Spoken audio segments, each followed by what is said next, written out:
right, let's get into this. We're about to tell you the story of a lion who was, well, more than just a lion. He was a true legend, a symbol of the wild. But his story, it's also the story of a kingdom that's right on the edge, a world where the line between wilderness and humanity is getting blurrier every single day. So meet Scarface. Seriously, if the Masai Mara had rock stars, this guy was the front man. With that rugged face and the unmistakable scar over his right eye, he became an icon. I mean, photographers, safari-goers from all over the world, they all wanted a glimpse of him. He was a celebrity in a world that doesn't have red carpets. And this is what makes his story so absolutely remarkable. In a life that was defined by brutal, constant conflict, his end was peaceful. This quote right here really gets to the heart of what we're talking about today. A life lived completely against the odds. So, you have to ask, right? What exactly turns a lion from just another predator into a legend?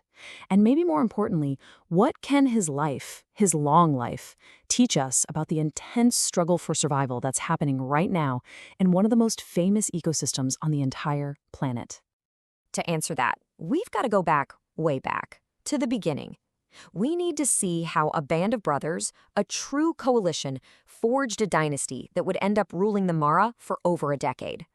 Just look at this timeline for a second. 14 years. For a male lion in the wild, that is almost unheard of. I mean, most male lions, their reigns last maybe 2-3 years if they're lucky. He was born in 2007, and by 2011, he and his brothers were already making moves. And that famous scar, he earned that in battle in 2012. It literally became his signature. And the thing is, he wasn't alone. He was part of this legendary coalition they called the Four Musketeers. You had Scarface, of course, and then his brothers, Hunter, Sikio, and Marani. Together, man, they were an unstoppable force, a real brotherhood that was ready to conquer the Mara. So how'd they do it? How do you seize power like that? Well, in late 2011, they just marched right into the territory of the famous Marsh Pride, took on the 2 males who were in charge, and basically banished them for good.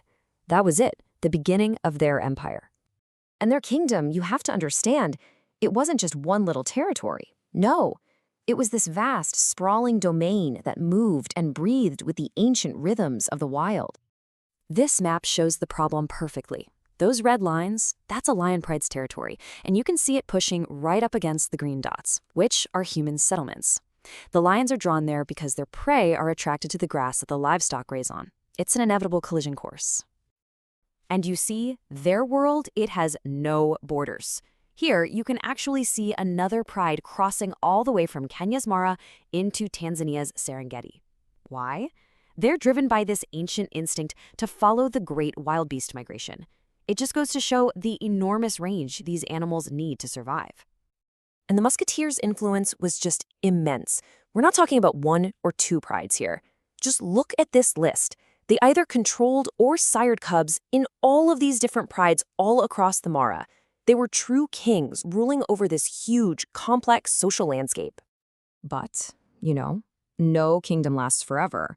And theirs was facing this growing threat, not from other lions, but from the human world pressing in on all sides. And this is where the story gets really, really complicated. Take a look at this number, 835. That's how many human-wildlife conflicts were recorded in a single year. That is a staggering figure, and it represents a daily, often deadly struggle for survival for both the Maasai pastoralists and the predators. So how do we know what's really going on out there? Well, scientists are using some pretty incredible new techniques. This process, it's called fecal DNA metabarcoding, and it's basically like CSI for wildlife. By analyzing predator droppings, they can figure out a precise menu of what animals, like cheetahs, are actually eating. And the results are pretty eye-opening. So yeah, cheetahs mostly prey on wild animals like Thompson's gazelle. But check this out. Goat and sheep make up nearly 13% of their diet. It's not just a perception. Predators really are taking livestock. It's a significant part of their diet. And this brings the conflict right back to our guy. Even the mighty Scarface wasn't immune to this. He was once speared by a Maasai warrior who was just defending his herd. He actually survived, thanks to vets who helped him, but it's just a stark reminder of the dangerous reality for everyone on the ground. So, with the stakes this high, the question is Is coexistence even possible?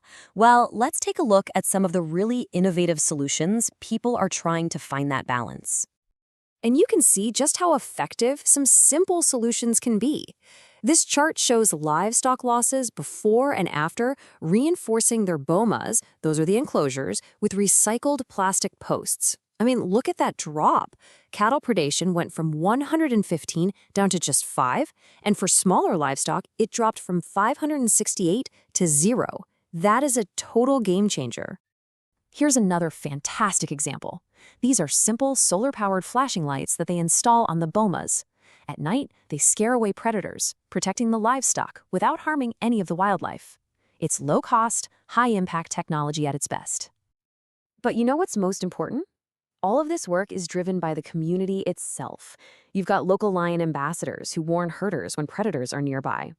There are creative campaigns using songs and drama to discourage retaliatory poisoning. They're even vaccinating dogs to stop disease from spreading. It's a whole approach, building trust from the ground up. Which brings us all the way back to Scarface and the end of his long reign. His death wasn't a story of defeat, though. It was actually a totally different kind of victory.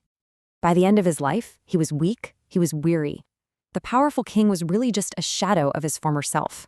His coalition had fallen apart, his brothers were gone. But even then, even diminished, he commanded respect. They say in his final days, younger, stronger lions were seen near him, but they just let him be. And in the end, at 14 years old, Scarface died peacefully. He wasn't killed by a rival lion or a poacher or in a retaliatory attack. He was just old. And for a wild male lion, that peaceful end might be the greatest triumph of all. It's a quiet testament to all the conservation work that allowed him to live out his full wild life. So as we look at this drawing, which was made by a child in a local wildlife club, and it shows the very conflict Scarface navigated his whole life, we're left with one last question. A king is gone, yes, but the kingdom remains. So what will his true legacy be? Will it just be one of conflict?